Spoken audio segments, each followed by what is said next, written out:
Thank you.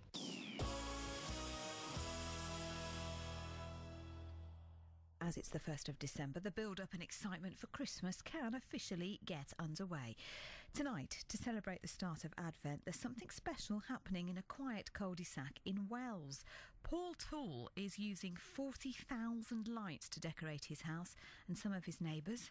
He's expecting around 700 guests, including American singer-songwriter Judy Pancoast, who's come all the way to Wells, specially for the occasion. Our reporter Iona Hansel met up with Paul and Judy to find out what's happening. In Wells tonight at 6:30 we've got the Manning Close Holiday Light Show, which involves 4 houses in the close, all trimly decorated up for the holidays. And being the 1st of December tonight, it's our grand switch on, where we're switching on well over 40,000 bright LED lights. It's huge compared to UK versions, and we have a switch on every year. For the last 5 years we've gone extreme, and we invite the whole community around, and they have mulled wine and mince pies, and Santa's even coming with Mrs. Claus, and there'll even be free gifts for all the kids there. We've even brought a singer over from America who's a huge icon. Her name is Judy Pancoast, and she is the recorder and singer of the hit song The House on Christmas Street, and she'll be switching on our lights along with Martin Roberts from Homes Under the Hammer tonight. Well, we're speaking to Judy in just a second. Where did you get the inspiration from? It's quite a kind of wacky idea. It's really, really wacky. I went to the States probably the first time back in 1998, and it was during the holidays over there. And when you see the lights they have over there on the shelves to buy in stores, and also what they have in-house, is out of the world. So I brought my first couple of strings back from America, and the idea started from there. And then I was going across to America maybe 4 or 5 times each year, and even purchasing an extra seat on the plane to allow for the extra luggage allowance. So it was born probably in 1998. Purchasing an extra seat, that's quite some dedication. It really is. Well, you get the extra allowance, so I was coming back with maybe £40 in weight of lights each time.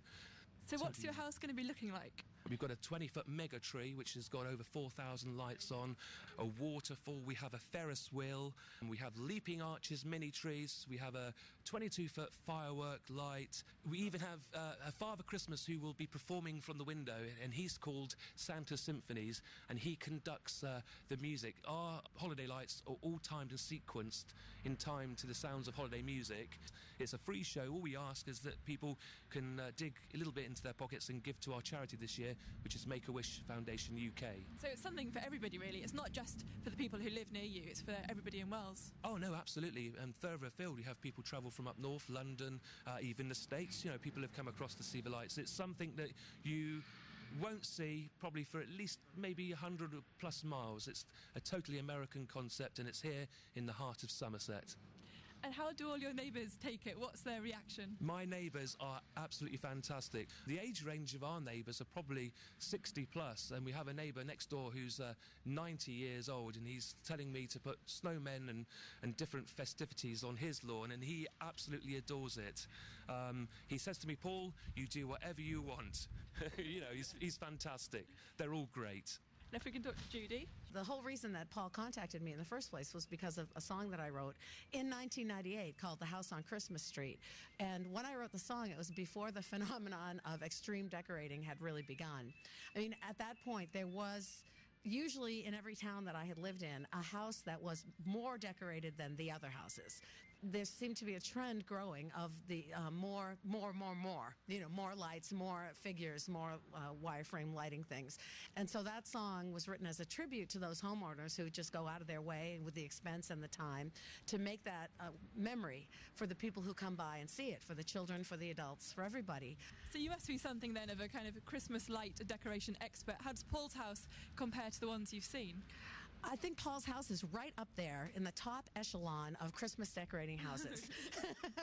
And I'll know for sure. I'll be able to give you a better estimate after I see it lit up, especially the Santa Claus in the window. I can't wait to see that. Any chance of a little rendition?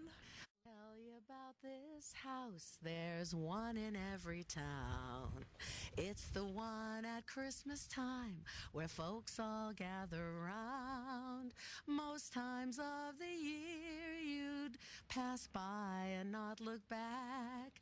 Oh, snow, but in December, it'll stop you in your tracks. 'Cause it's got 47,000 twinkling lights and Santa Claus up on the roof, Dasher and Dancer and all the other reindeer. Okay, that's Iona Hansel, our reporter, talking up with Paul and Judy there in a quiet cul-de-sac in Wales, which I think is going to be very shiny and probably won't be very quiet, I'm thinking, in the next couple of days.